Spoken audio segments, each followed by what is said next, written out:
Hi, I'm Jeffrey Craner, and my friend Cecil Baldwin loves horror movies, and he's helping make this genre more approachable for me, and hopefully for you too, one film at a time, in a random order. Are you squeamish about horror movies? Don't worry, we'll tell you what happens. Adore horror movies? Great! Watch along with us each week. And oh hey, we have another live stream this Saturday, December 6th at 3 p.m. Eastern. This month, we're talking about the underrated 2002 movie, May.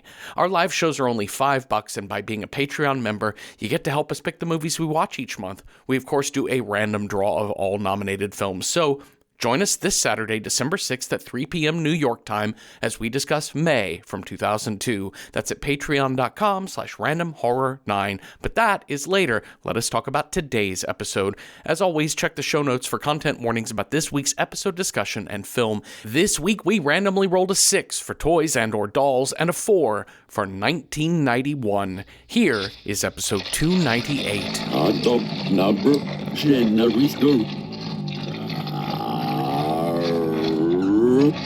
Podcast number 9. This week on Random Number Generator, horror podcast number 9, Puppet Master 3, Toulon's Revenge, 1991. Warning! Spoilers ahead. A fun movie exercise for me is thinking about actors who turned down roles that ended up being iconic. So like Will Smith as Neo in The Matrix. I think it would have still been incredible, but the long build-up to the badass action scenes is mostly about a reluctant hero. So it's kind of hard to imagine many other people other than Keanu Reeves who can go so seamlessly from brooding programmer to spider-like death machine. Sean Connery declined the role of Hannibal Lecter because he thought Silence of the Lambs was repugnant. There was a point where Gene Hackman had control of that project and fancied himself in the role. In fact, the 1980s Michael Mann film Manhunter features a rather unremarkable turn by Brian Cox in that iconic part. Oh, also, Sean Connery as Gandalf, come on. John Lithgow was approached as the Joker for Tim Burton's Batman. Absolutely could totally see this. Like, different, but not by that much. Al Pacino turned down Han Solo because he didn't really vibe with that script and he just bounced. Say hello to my tall, hairy friend. So, rapid fire a few more. Johnny Depp as Ferris Bueller, John Travolta as Forrest Gump, and Robin Williams was Kubrick's first choice for Jack Torrance. I bring this exercise up because it's important to remember just how much a difference an actor makes in a film. Like, to go back to Hannibal Lecter, Anthony Hopkins chose HAL 9000 as inspiration for the voice of Lecter. Cold, calculated, terrifying. There's an inevitability to his performance. Like, nothing can stop him. We can only hope we're never in Lecter's way. And now we have something more than just a mystery thriller. So this week we covered Puppet Master 3, Toulon's Revenge, which, if you're unaware, is not on the same tier as its 1991 horror counterpart, The Silence of the Lambs. But I found it interesting that this direct-to-video feature managed to cast some pretty experienced actors. Listen, not legendary, not by any stretch, but the three central men in this film, Hess, Krauss, and Toulon, look way more like professional actors than I feel like a movie like this should have. Like, these are like people who are decades of experience of playing killers, doctors, uncles, cops, or whatever on hit TV series, and they're getting those parts on the reg. I was a bit taken aback by how much I appreciated Puppet Master 3 for its simple 3-star story. I was engaged for like 15 minutes, and then the lore started. And then there were leeches and green food liquid that they get from blood, and there's a brief B-plot of zombies. Yeah, I'm not blaming the actors for any of that. Hi, Cecil. Hi, Jeffrey. Do you have a favorite character actor? I mean, John Lithgow is pretty top-notch. Yeah, he's pretty amazing. You know, like I feel like there's quite a few character actors that every time they appear, I'm like, oh, +1. Mm-hmm. Yeah. I'll give you one. Harry Dean Stanton. The moment Harry Dean Stanton is in a thing, I'm like, yes, absolutely. I think before he passed away, Pete Postlethwaite. Oh, very good. Yes. He was the father in not my left foot, The Sins of the Father. That's it. the other, the super intense. But no, but he did like Brast Off with Ian, like just, I don't know, delightful character actor that also brings warmth and depth to whatever role he's in. Yeah. I remembered him from Usual Suspects. Like there's just something about you see a person's face. There was another guy I was thinking of, and I had to look up his name. Is John Carroll Lynch. So okay. I love him as Norm Gunderson in the movie Fargo. Sure. And he plays kind of like just big, simple, dumb guy. And he's also one of the prime Zodiac suspects in the Fincher Zodiac. I know exactly who you're talking about. Yeah. And you can picture him immediately. I think he has just a long career of like playing just a prison guard. Like, in fact, I think he's also in Shutter Island, if I remember my list correctly here. That sort of look. And it's like people like that you recognize over and over because they are so maybe visually appealing, but also just good at what they do. They're really good at what they do, and they can slide into any character. I mean, going back a few decades, but Ruth Gordon. Oh, yes, absolutely. Like, amazing. Yes. Amazing. Well, here's where we kind of like tail off of talking about great filmmaking. Yes. Puppet Master 3, Toulon's Revenge, Berlin, 1941. We've got Dr. Hess, who is basically some Nazi doctor doing experiments on some very bloody, cut-up, shaking man on a whatever. Which I was like, hey, at least we're getting to the, like, kill count early in this movie, which I appreciate, And this is such an interesting setup, and I even like this opening sequence wherein, so we've got Major Kraus, who is one of our other major characters. Major Kraus in the Nazi army is coming to visit Dr. Hess, basically to say, hey, General Mueller is anxiously awaiting results on your deathcore project. And Hess is like, I'm working on it right now. Well, yeah. I love the way that Kraus comes in, does his hand up and says, Heil Hitler. And you just see Hess kind of like half-heartedly just kind of throw his hand up in the air. Yeah, just like, yeah. This guy is in it for the science. He's in it for the science. I was never in it for the Nazi shit. I just, know, if the Nazis got some use out of it, fine. But, I just like experimenting on human bodies. That's it. So the idea of this project is reanimating the dead so that you can create super soldiers because they're losing so many men in battle right now. Reduce, reuse, recycle. So, the problem that they're having here is that the current version of this super drug that gives life to the dead body is turning them into like maniac killing machine zombies. Yes. That you have no control over. Rage zombies. Yeah. Rather than brain zombies. Yeah. So I'm like, okay, I like this as a setup for a B-movie horror film. Like, this is cool. And these guys competently do this scene. It's fine. But we do get a cutaway to the driver, Krause's personal driver, who is marionetting a skeleton puppet with like giant red Mickey Mouse looking gloves on. Yeah. Did I miss anything? No, I think you nailed it. Okay. Well, and he later, he's kind of our through line for the next scene.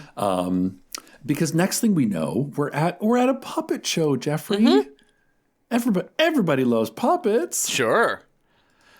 Yeah, this is a very subversive puppet show. We've got our 6-armed cowboy sort of stand in for the United States in a showdown with a Hitler puppet.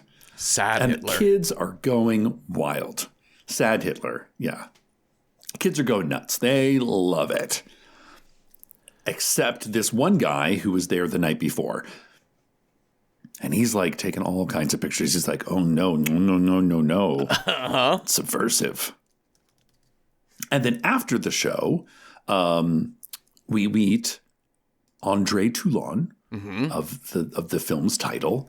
And he's like, giving a little backstage tour to the kiddies. He's like, okay, everybody. Oh, nope, the puppets have got to go to sleep now. They're like, what? Puppets don't sleep. They're like, oh, but they do. Uh-huh. They need their sleep just as much as you or me. Okay, gotta go. Bye-bye now. But that guy comes in and he's like, oh, I'm a puppet master too. This is Lieutenant Stein, the blonde-haired driver. Yeah. Yeah, blonde guy. So I guess that's why he had a puppet in the first scene? I can't imagine his upper-ups would allow him to just be playing with puppets when he's supposed to be guarding the car. It's also huge. Like, it is, like... Yeah. Like, it's... like a full-size marionette. Yeah, it's like a lap 2-foot dummy marionette. sized. Yeah. And it's... I'm like, where does he keep that? In the car? And he just, like... Kind of like a... Imagine, like, if you were an Uber driver, like, sometimes if you're waiting on your passenger to come out of the coffee shop, you'll just get on your phone and play whatever, Candy Crush or some shit. No, pull out That's your his puppet. version. Pull out your puppet. Okay. Puppet But yeah, Uber. I mean, the goal here is just to set up that the Nazis are looking into subversive artists. Yes. Which... Yes. The film Cabaret does a great job of looking at subversive art in Nazi Germany. Truth. Yes. I am a camera. Yes. Yes, Puppet Master 3 is not interested in that as much. Well, by that, I mean quality and good storytelling. But they, yeah, so we're going to meet Elsa and Toulon. And Elsa's his lovely wife, and she helps with all of the puppets. And at night, they inject the puppets with this bright green liquid. Okay, now. Which is what gives them life. They're all hungry after the puppet show, and they need more life juice. They've used up a lot of energy, and they need the reanimator fluid. I don't know if this is a valuable conversation to have or not. Okay. How do green life liquid work? That is a good question. Uh-huh. How long does it last? Where do you get it? What is it made from? What is it? What is it made from? Because later we get a few clues, and the clues even more mystified. Uh-huh. After we get a little bit more information. Like just enough information to completely befuddle me. Yeah, this is where in lore, like when you write any type of sci-fi supernaturally thing, is just, you know what? Just set up early on that your character can fly, and then they have laser eyes. Yeah, that's and it. Never explain it. Yeah. We never need to know midi-chlorians or whatever I was it gonna is. say, don't talk to me about midichlorians. Yep. I don't need to know. No. Nope. No, in your world, this is part of the physics. Like, how do magnets work? Well, you can explain it all day to me, but like, why does those core value? What makes the magnet really? Why are there magnetic magnets poles? exist in our world? But magnets Therefore, exist in our world, so we just accept magnets and gravity work, and we build models for understanding why. However, in a film, you need to be air fucking tight if you're going to scientifically explain why supernatural shit is going on. Well, I think it's interesting that they went the science route for the puppets rather than the magic route for the puppets. I think puppets that can move and kill, presumably, magic. Yeah. Not science. Because, and you notice it, like, he's got a syringe filled with the reanimator juice. Yeah. And he's like injecting it into their neck, but it's like, that's made of wood. Shouldn't you just bathe them in it? Yeah. Like, it's not going into anything. No. They have no vascular system, right? There's no veins. Yeah. No, nothing like that. Well, and I couldn't help thinking, because 2 weeks ago we watched we watched Tales from the Hood from 1995, and in KKK Comeuppance, where we have these dolls that live in the house, and that is very much spiritual magical, meaning that the souls of the murdered slaves took over the dolls and then seek a revenge, which is, I think, what this movie wants should Yes. be. I think this movie should be people who Yes. are wronged by the Nazis. I think it should be uprising German or Jews and and gays and foreigners and communists to being like, fuck this shit. I'm gonna kill your ass. Well, and we get that explanation like an hour and 20 minutes into the movie, but it never describes how he got. So it's like, this is my friend. He was an accountant and he was always smiling. And then the Nazis killed him. Now he's a puppet. What? Did he? What? Yeah, and also What's the transference like there? and the last puppet he builds is a puppet of Major. His wife. Well, no, that, but Oh at no, the last end puppet. Oh yeah, is like yeah. the Nazi Yeah. puppet to kill Nazis, but it's Yeah. modeled after Major Krause. And that, because I know that I've not seen Puppet Master 1 or 2, but I'm pretty sure that puppet features heavily Yeah. in those, I think. Okay. From what I remember of seeing the VHS cover from 1980, whatever. Yes. But yeah, it's like, but he's not even dead yet. So you have a puppet without a soul killing the person whose soul it's supposed to be. I don't get it. And why are we wanting that when the other puppets are all lovely people? The other puppets are based around the souls of lovely people. I kind of, they're like, okay, so here's a bunch of, people that were wronged by the Nazis. They volunteered. They wanted to, they were my friends. And now they're just my friends in puppet form. And this super serum keeps them limber. Yeah. So we basically have Tunneler, who has a drill for a head. It's a drill for a head. I thought it was a birthday hat to start. Sure. You've got tiny head. Tiny Head. That's Pinhead. They all have Pinhead. names apparently, according to Wikipedia. Oh, okay. So Pinhead, who is tiny He's a little big head, bruiser. big broad shoulders, and like it's puppeted with human hands. So when you see a close up, Pinhead is just very, very, very strong. We have Jester. Jester. Jester. It's like, hey. Yep, and then who doesn't do a lot. And then we have Six Shooter, the six-armed cowboy. 6-shooter. Yeah. Yep. Yeah. And then later we're going to get, I don't know if she ever gets a name other than just Elsa. He makes a doll of his wife. Yes. And she turns bad. Yes. She gets real bad. Slug lady. Death by slugs. It's funny because this movie is like maybe a year after Basket Case 2, which we covered a while back for the show, which is a similar like horror movie sequel that I haven't seen. I've seen the first Basket Case, and Basket Case 2 goes a totally different direction in tone, and it goes towards monsters as forces of good, as people who are oppressed, as people who are outsided by the mainstream. Outsiders, yeah, band of outsiders, and this movie is doing that exact same thing. I don't know how the first two Puppet Master movies go, but we are dealing with band of outsiders sort of thing. All right, so obviously Andre Toulon loves his wife Elsa. He makes her this doll. I would die without you. I'm never going to leave you. Never. Whatever. Well, meanwhile, Lieutenant Stein had, after being kicked out of the puppet theater, spies on them from the window. Not only he sees that these puppets, they all walk around on their own, and there's something freaky about it. And he takes it to Krause and to Hess to say like, hey, here's this thing. And Hess, as the scientist, is very much like, oh, that's, if he figured out a way to do that, that's what I'm trying to do with my whole death core project or whatever.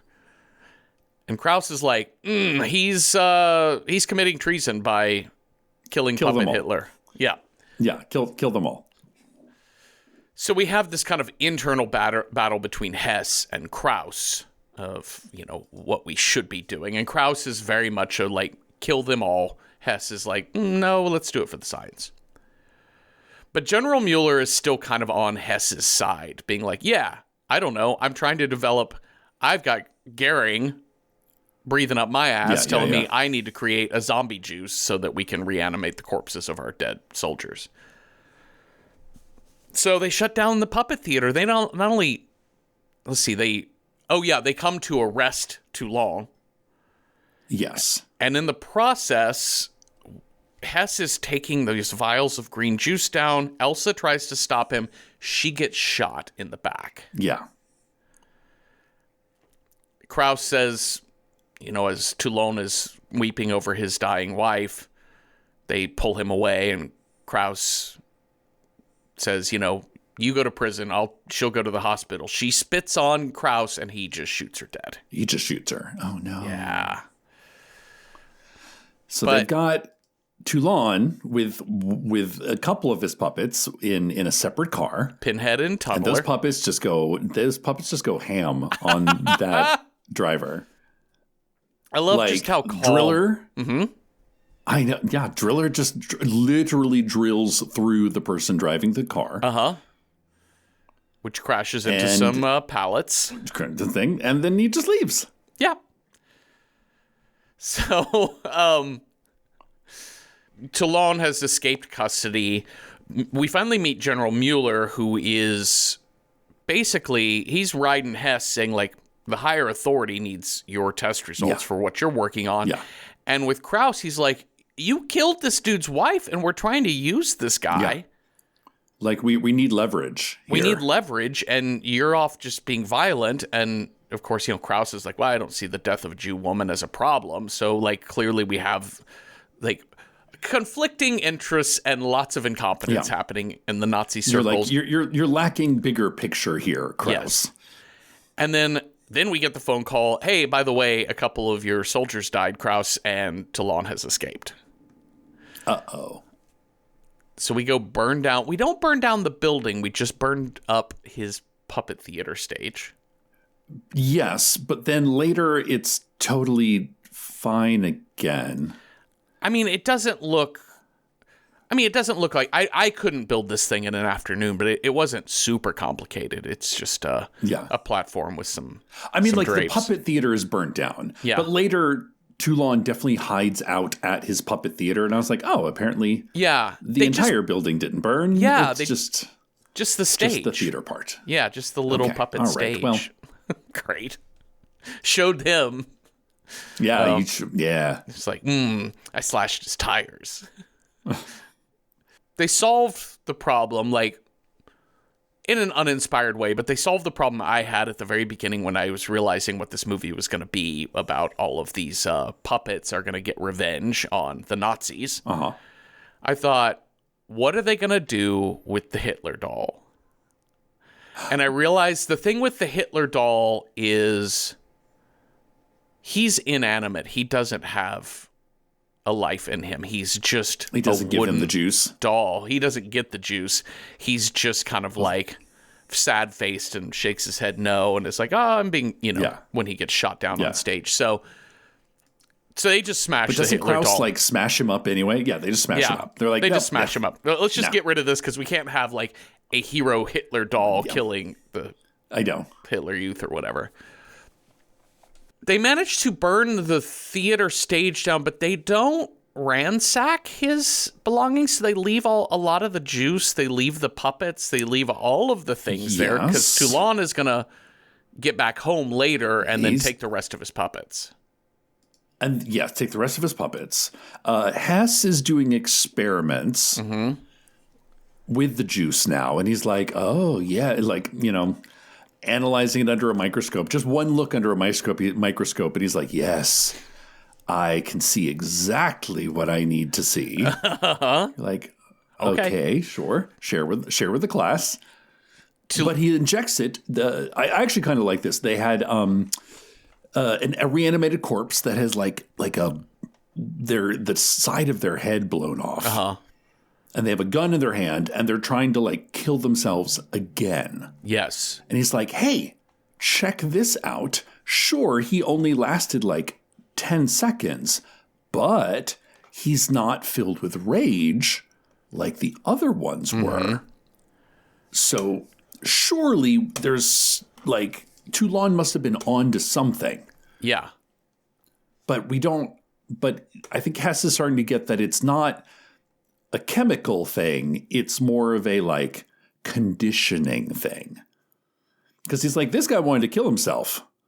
So if you find a soldier that like died in the line of fire, he's going to be reanimated and he's going to want to be a super undead soldier. Meanwhile, Toulon is very sad about what's happening in his world, and he is swearing revenge on every Nazi, and he tells all of his puppets no mercy. So they're going to sneak into the morgue one night, and the doctor on duty in this hospital morgue or whatever, he gets garroted by Pinhead. Yeah. They unlock the doors, get Toulon in, and he finds Elsa's body and injects her. And this was after he had picked up the jar of leeches back at his apartment. And yes. So was he... I thought he was going to try and reanimate her, but he actually was drawing her blood because he needs to put her into the doll. Like human tissue from human into puppet version. Yeah. Chemical X into puppet version makes reanimated puppet. Right. With the soul of person. Yes. It's like a peanut butter and jelly sandwich. Uh-huh. Now, where the leeches come into this and why she gets leeches and why she has... unknown. And why do leeches kill people? Unknown. Yeah. I thought leeches were helpful in matters of medical science in some form or I don't know. Well... we have a lot of moments where some doctor or person gets their leg chopped in half or like broken by tiny puppet. I don't even think that guy dies. I think they just like slice his leg and then run out the door. Yep. Mm-hmm. I will say I love Elsa's makeover. Yeah. Yeah, like white little beads and, kind of hair in a bun. And then when she's reanimated as a death puppet, she's like, her hair's all down. She's got like an angry face, wearing purple and kind of looking like Stevie Nicks. But filled with leeches. Filled with leeches. Well, we're going to see her in action here because Lieutenant Stein Lieutenant Stein goes back to the puppet theater space. And he gets socket wrenched by Pinhead, who does most of the heavy lifting as far as violence goes. Six Shooter comes in later, but Pinhead is definitely our front line of attack. And he gets socket wrenched in the shin, and then he gets socket wrenched in the face. And then Elsa from above starts puking leeches onto him. Which is how you die. What a way to go. And Toulon shows up and says, "Good night, fellow puppeteer." Which I was like, we were hoping that line was going to land as a real 90s catchphrase, but it didn't quite. Yeah. All right. So Toulon has a list. Toulon's got a list, clearly. Yeah, he's got a list. He's going down. He's checking it twice. He's going off this thing. And now we're going to get back to Kraus, who is like, who are you, when he gets in the car to be driven places? And the guy's like, I'm your new driver. Stein is dead. Oh. Yeah. Okay. Yeah. Take That's me unusual. to him. So they see the leech-covered body. They find more of that green juice. And, which I'm like, why did you not ransack? I mean, you had all you did was set the puppet theater on fire. You knew the green juice. You took one bottle and then left. And that the puppets were... And I think it's weird. And it's this scene in which Major Kraus just starts shooting all the bottles. Now, clearly, I mean, obviously, this character. He's a blunt instrument. This character. Yes, he is pure rage. He is, has zero interest in politic, in this for that. No, he is just like, when he's mad, he just wants to kill. Yes, And now, of course, since Toulon killed one of his, now he's like, fine, I'm going to shoot every bottle on this shelf. So next on the list is General Mueller, General Mueller loves the ladies. Boy, he does love a bordello. Got 2 movies in a row with a bordello. And lots of titties. Lots of softcore fucking and titties. Mm-hmm. So Toulon dresses as a blind beggar. And just makes his way to the brothel. No one will ever suspect. It's just... No. Like, literally, it's like he put sunglasses on and a scarf. And like a hat and a cape. It's like, I'm a different person now. Yeah, the art of subterfuge. Hilf dem Blinden. His little sign around his neck. It's so good. And I also love that this bordello is the most happening place in all of Berlin.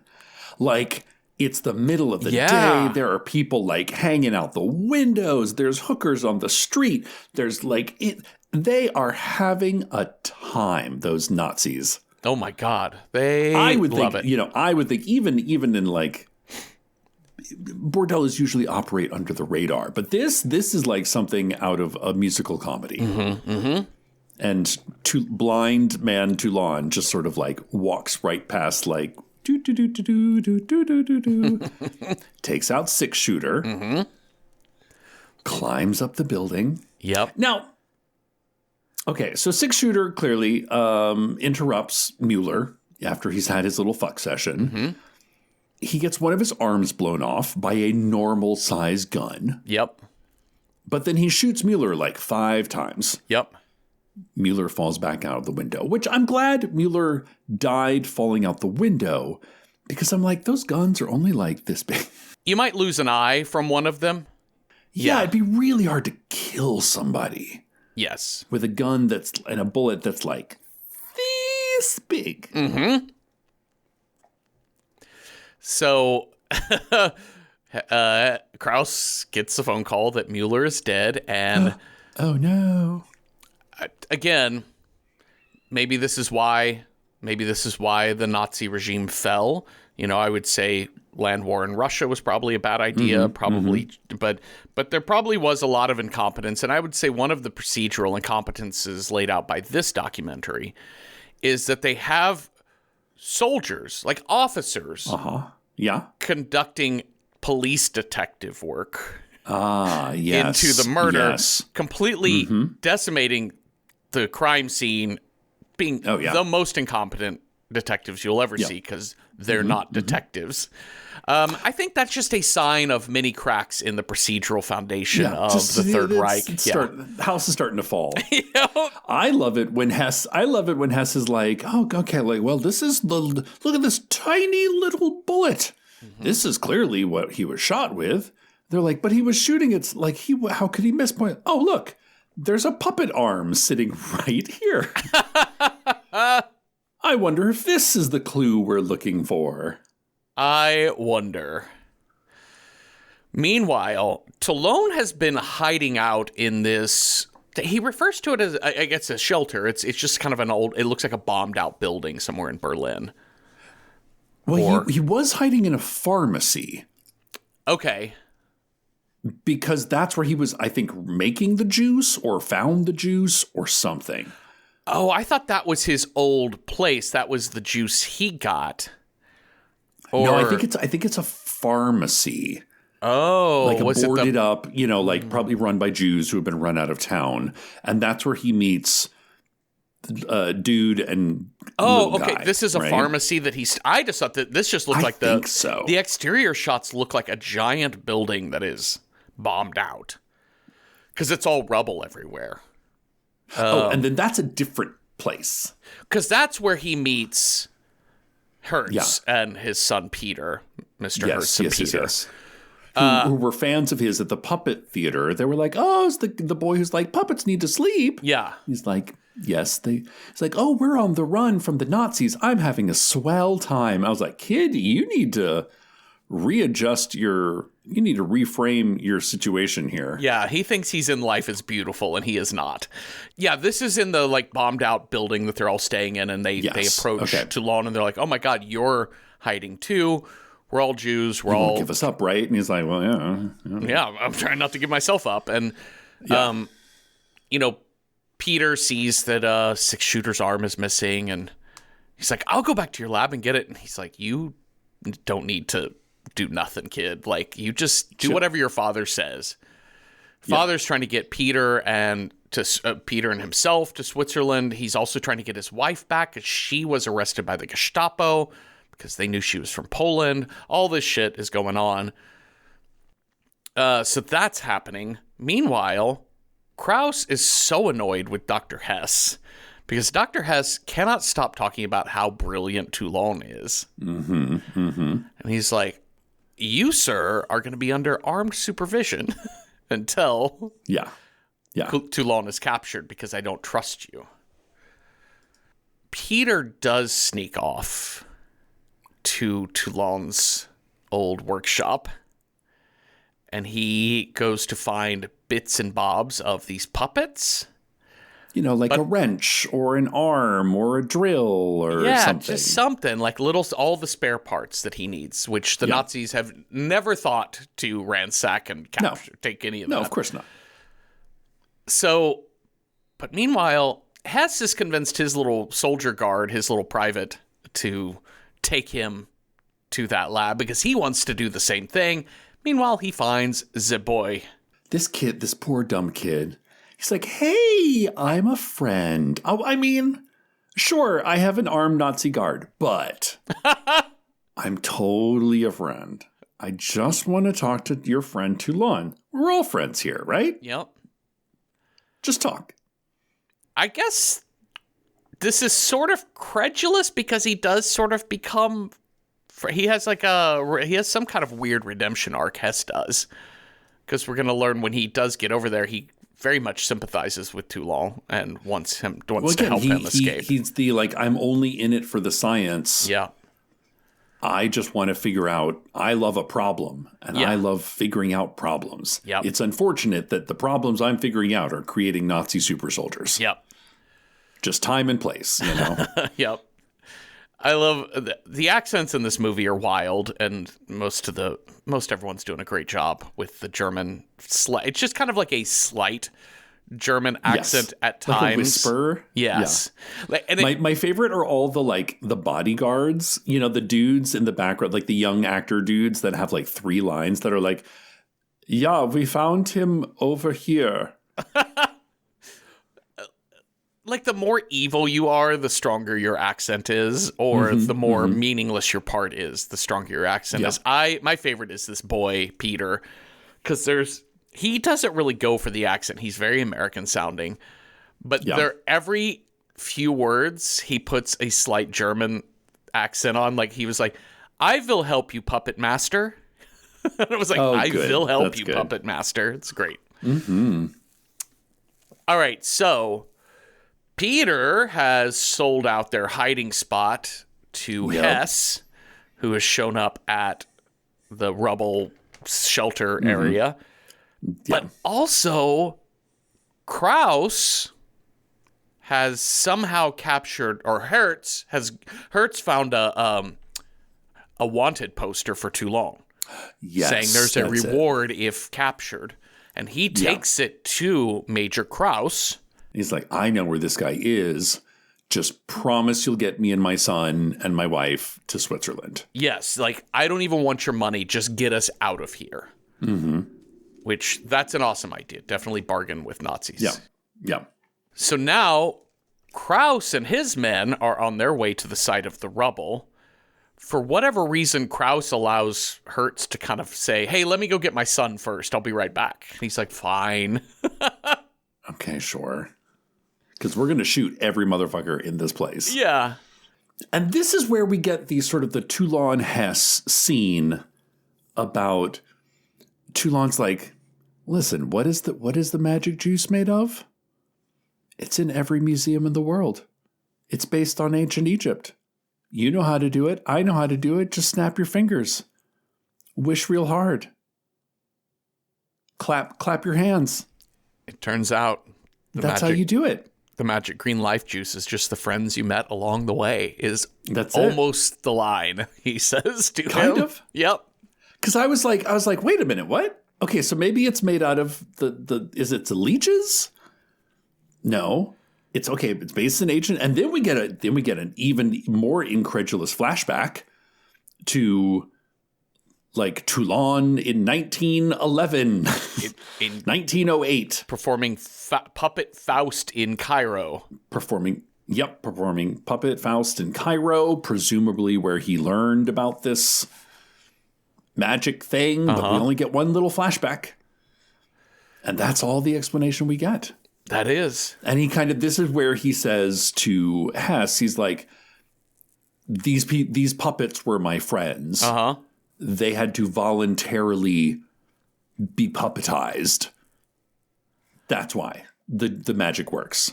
Yeah. You got to believe. You got to believe real hard. You got to clap your hands. and Driller Killer comes back to life. The Nazis surge in especially once Kraus knows that Hess is in there, because he sees Hess's little security detail outside, and he says, "Listen, if anyone sees Hess, just shoot him on sight." Yeah, I'm done with this guy. We get another shot of this movie for a B movie. What I really want a B movie to do is I want it to be horror film. I want it to have creative, if absurd, deaths. And we had it's semi-creative, dried this. Yeah, when Stein dies, here I'm going to describe how Stein gets killed.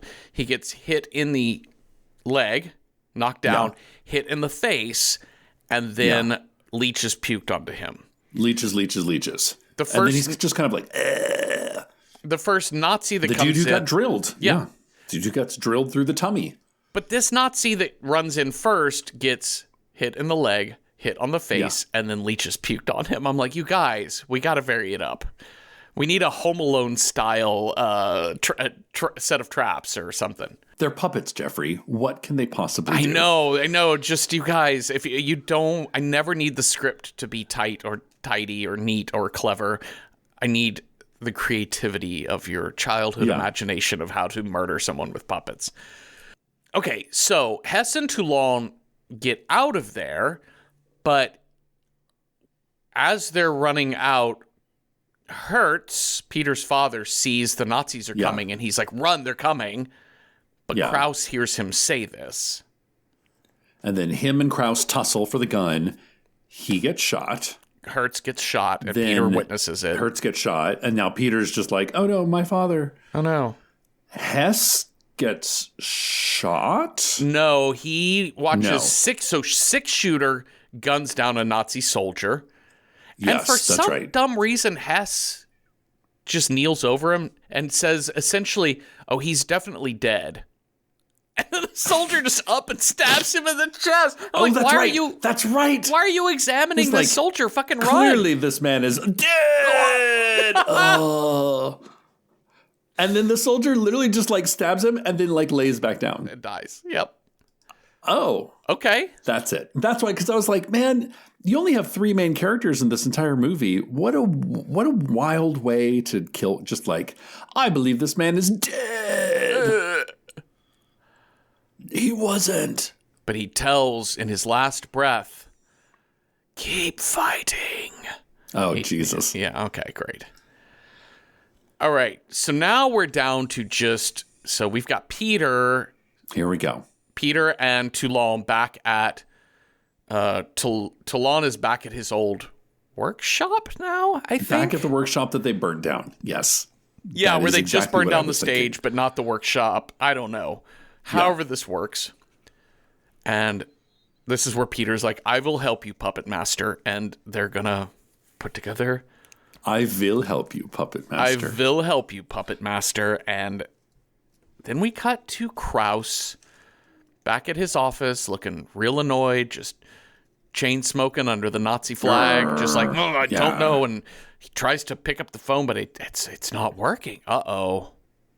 Uh-oh, you're being puppeted. And Puppet then mastered. There's Jester sitting up there laughing, holding scissors. Me, hee, got your phone. He tries to throw something at it. He's like, no, you can't do that. And guess what, Cecil? Krause gets stabbed in the leg by a puppet. Yeah. Uh-huh. But this time, it's the Krause doll that Toulon has been working on. Yeah. Which has like a hook for a hand and has a knife and has like kind of straight, twiggy blonde hair and like a black hat, like a black fedora. Yep. So it does kind of look like Major Krause, but sort of in a skull sort of way. Yeah, yeah. And like Toulon is there and they've got him down on the ground. They've got Krause down on the ground. They're like, hey, I made a puppet version of you. How does that make you feel? And Krause is like, fuck you and your puppets. I don't give a flying fuck about any of this. No. And Krause tries to fight back. But Pinhead is there to smash Krause on the head, right as Krause is like, these are puppets. What are you going to do? Yeah, what could they possibly do? Yeah. And then they like, I don't know, what would you call it? Like butcher hook? Yep. 5 points on his body. Yeah, Achilles heel. Through the Achilles, through like the palm the back. of the hand. Yeah. And they lift him up like a puppet. Jeffrey, see? Like he's become a puppet. The puppet. See, now do you get it? Yeah. Do you get it now? I do. Well, this is me punching up the script. I wrote a line for Toulon here that I think they should have added, which is, who's the puppet now, bitch? And I think that's it. Yes. There it is. Like, there's your... Who's the puppet now, bitch? Wait, what's a German? What's German for bitch? I think we can just or Yeah, I don't know. Oh, I sure don't know. Who's the puppet now, Dummkopf? Who's the puppet now, Arschloch? That's so good. All right, so they've tied him up. He's a puppet, and then one of them grabs. There's like a halberd that's on the wall, and they. Like an old school, like battle axe looking thing. They kind of like set it up below him. It's all very like Double Dare, this ending. It is. It's very complicated. And listen, I was just asking for creative death, and they finally did it. And you're getting it. You're getting it. This is a super creative death, and I'm enjoying the shit out of it. And I'm enjoying how much Toulon is enjoying it. Yes. Because listen, I think there's, in a real world, a sense of, like, fantasizing about revenge or fantasizing about, even down to, like, just shower arguments you have with people in your head of just how mad you are at somebody in those moments. That is, like, that's a tough part of normal life, and it can be really sad. Like, revenge can be a really sad storyline when conducted in real life. That's why I like B-movies, to up the ante of just how... violent revenge can get. And the fact that Toulon is savoring this human violence is lovely to me. Because it's not just that he's hanging him from the ceiling. Yeah. It's that now he lights a Nazi flag on fire. Which is directly below the rope that will burn and break, that will drop Krause onto the battle axe. Yeah. So it's a, like... tantalizing kind of moment. It's like, you're the big bad. Your death is not going to be quick. No. And I really, shout out to our man here playing Krause. This is Richard Lynch, experienced TV actor, plays a lot of villains. And he is, I really love his like whining and mewling about, I don't want to, please don't. And of course. He does, and impaled he is, and Toulon is like, later. Peace. Oh, but not before I take your identity. Epilogue. Hamburg Hauptbahnhof. Which I was like, I thought we were in Berlin. Let's say yes. And then literally a character goes, did you enjoy your time in Berlin? I'm like, bitch, we're in Hamburg. That's a different place. Having driven between the two, they are not close. No. No, in fact, Boston is a longer drive, or Boston is a shorter drive from New York City than Berlin is from Hamburg. Yeah. So, like, yeah. Decidedly different places. So I was like, okay, sure, I guess. Well, but they're headed away from Berlin. Mm-hmm. I suppose. Sure. But yeah, he's there with Peter and, okay, Toulon, I know it's going to all work out for you in this film, but just lay low, like giant duffel bag full of puppets. People have been putting up signs, wanted evil puppeteer. Just leave your puppets in the bag. Also, does Major Krause not have like any, is there no photo ID part of, like their registration, or is it just the name? Because because the guy's like, yes, Major Krause, are you traveling alone? He's like, no, I'm not. I've got this random child with me. Yeah, did he alter the photos at all? Or are there photos? I don't know. Ask a historian. Don't ask me. That's a great question. I do not know how papers work. I do not know how it works to just travel across international borders with a child that you very clearly will not have paperwork that says we even have the last name, let alone we're related. I think the idea is that like Major Krause is high enough up the food chain that doors just open for him. People he's clearly a bad guy. He's clearly a pretty high up bad guy. So people are just more afraid to be like, yeah, whatever you say, I recognize this level of evil, and I'm just going to I don't want to fuck with it. So, you have a kid? Cool. Is it yours? Doesn't matter. I'm sorry I asked the question. That's very much, that's in line with the rest of this film where procedurally the Nazis are absolutely incompetent. Yeah. So he gets on the train and he's off to Switzerland. And meanwhile, the last shot is Gestapo man running in to be like, I brought this. I finally got the printout of the wanted sign. Oh, the train left. Oh, well. Oh, no. We didn't even know you were on the train. I guess I have no power to call a stop to the train and have it searched. I mean, how did they even know he was on the train?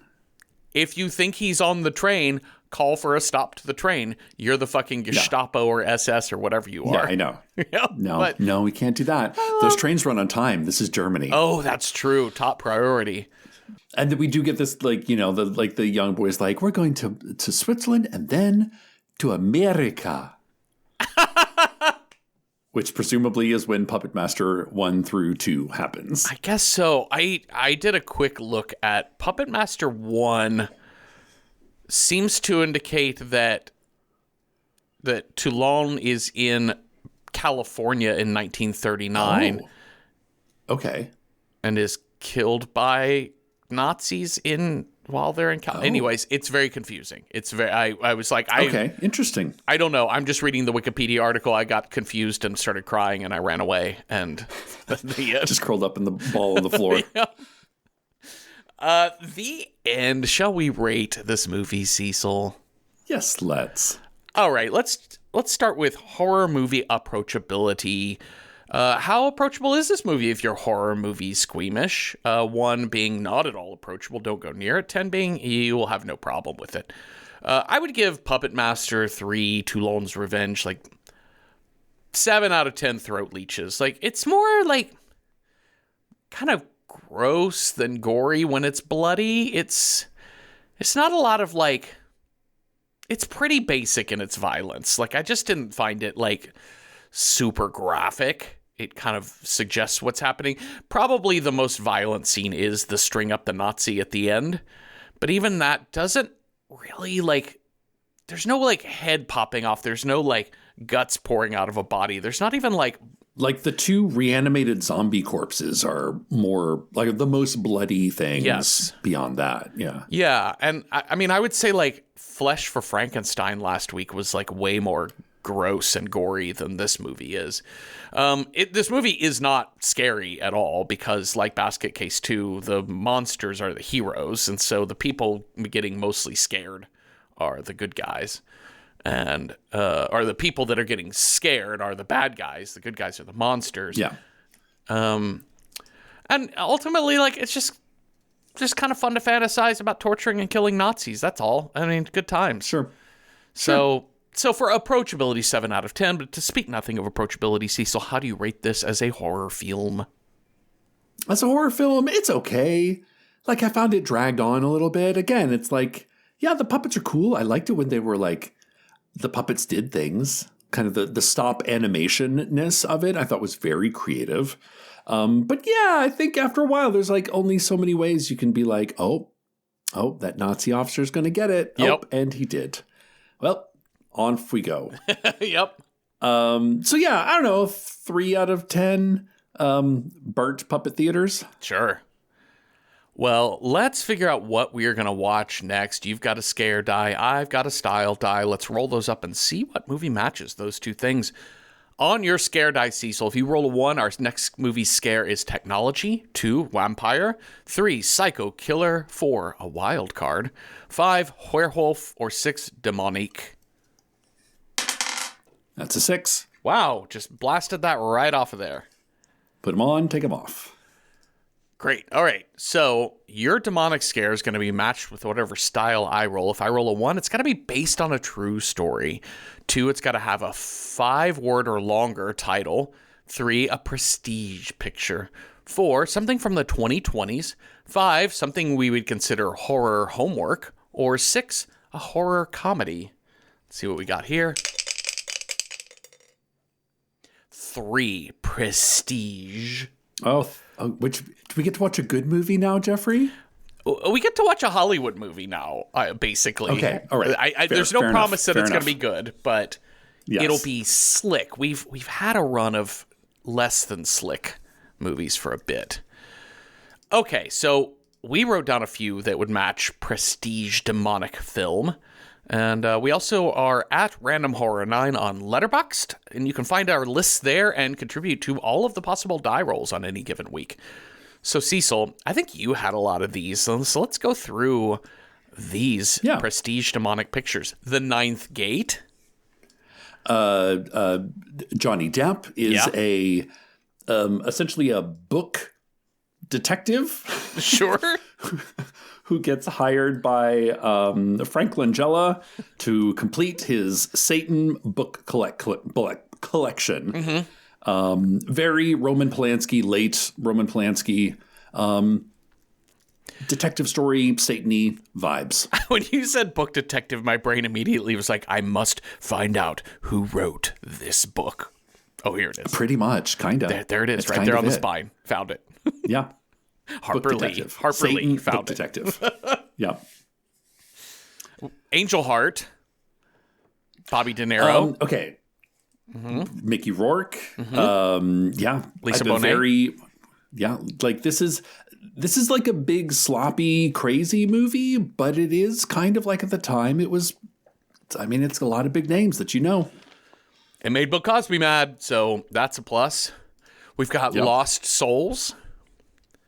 I don't know this film.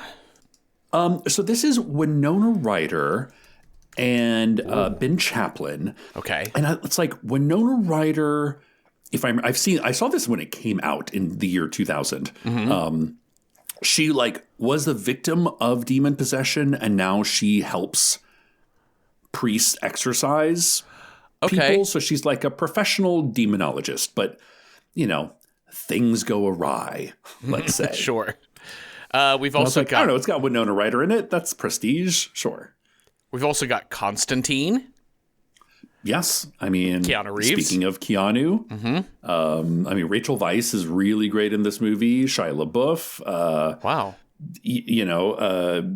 Tilda Swinton. Whoa. Definitely more of the action side of demonic, comic book action. Yeah, and it's based off of comic book or graphic novel. One of the two. Yes, and yes. Yeah. Mephisto Waltz. I know I've seen this poster before. Now, this is one that I've not seen, but it's come up a couple of times. It's got Alan Alda and Jacqueline Bisset from 1971. And essentially, I've not seen this, but it sounds like a frustrated pianist, somehow turns into a virtuoso overnight because of Satan. Okay, sure. So, like, kind of imagine the opening strains of Rosemary's Baby with the actor who's like, I'm a frustrated actor. Oh, I made a deal with a Satanist, and now I'm a celebrated actor. I think similar kind of Faust, make a deal with a group of Satanists, get what you want, but at a cost. Okay, I gotcha. I think, to compare it to some of the more, like, flashy demonic movies, this seems more like quiet, acting-driven, script-driven. We've also got Fallen, which I did not remember this movie at all, but this is a hell of a cast. I've never seen this. Denzel Washington, John Goodman, Donald Sutherland, James Gandolfini. Wow. And I remember it being a serial killer movie, but I think there's a demonic element. So, like, there's a serial killer.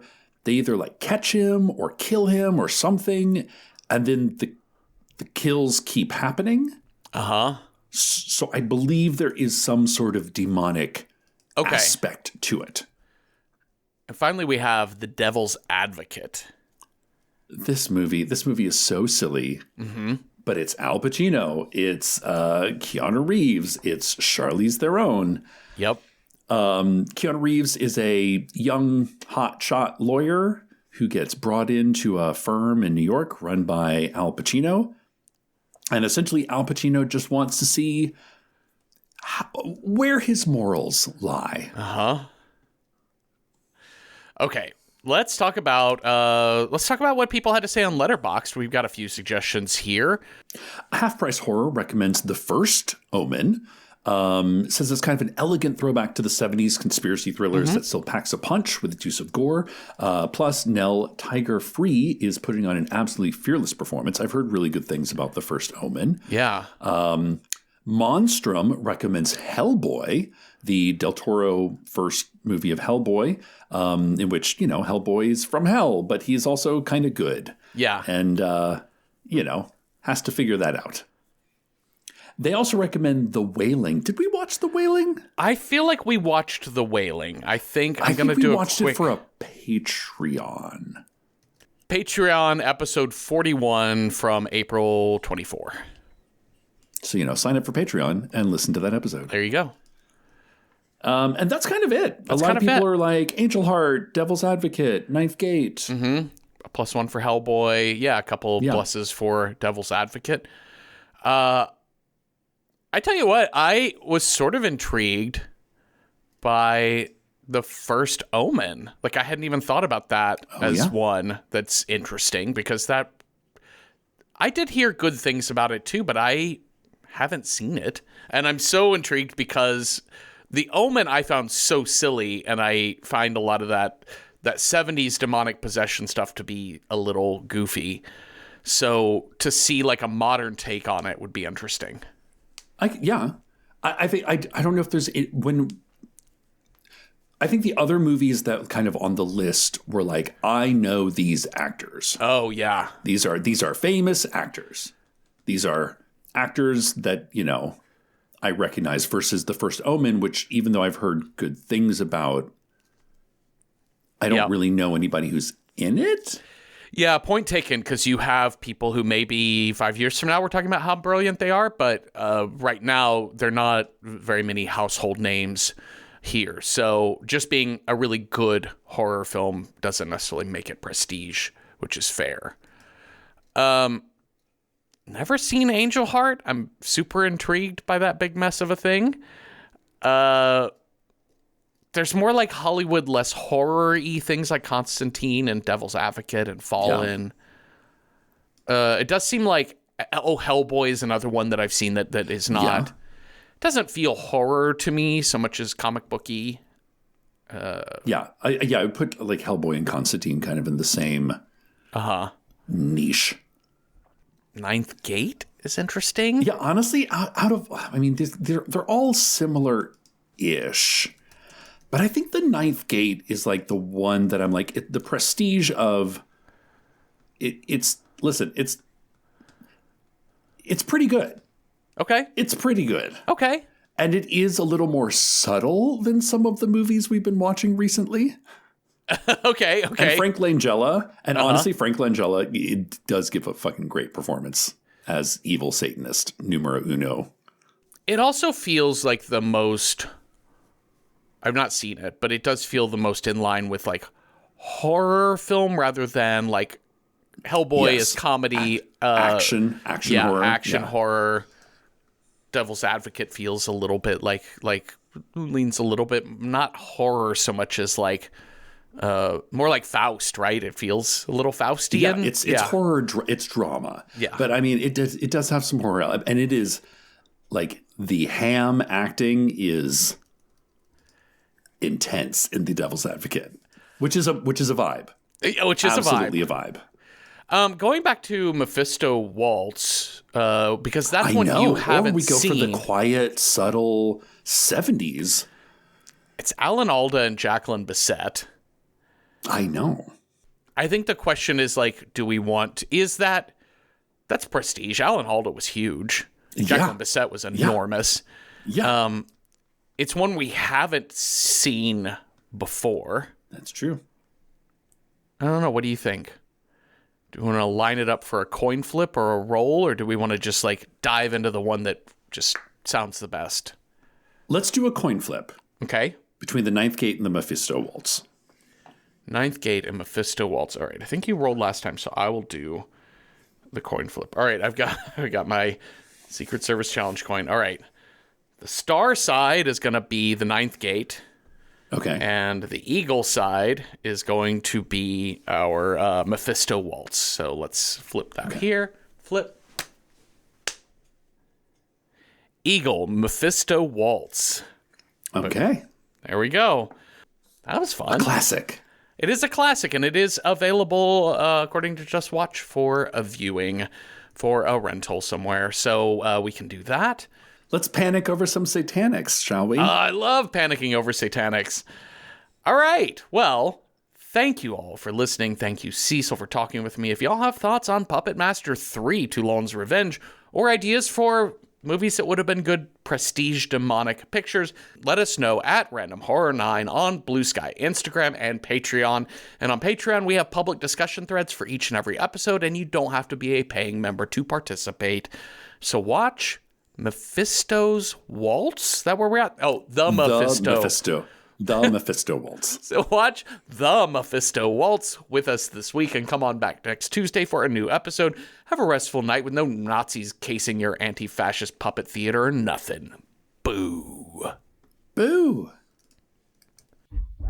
Random Number Generator Horror Podcast number 9 is hosted by me, Jeffrey Craner, and Cecil Baldwin. Find more of our work on the podcast Welcome to Night Vale. This show is produced by Night Vale Presents. It is edited by me, with music by Cecil and logo by David Baldwin. See original artwork for each episode by David on Instagram. Join us for live streams on Patreon, watch our recording sessions on YouTube, chat with us on Blue Sky, and contribute to our movie selection process on Letterboxd. We're in all of those places at Random Horror 9. Today's scary story: the puppets have come to life, and they are not happy about where you've been putting your hands.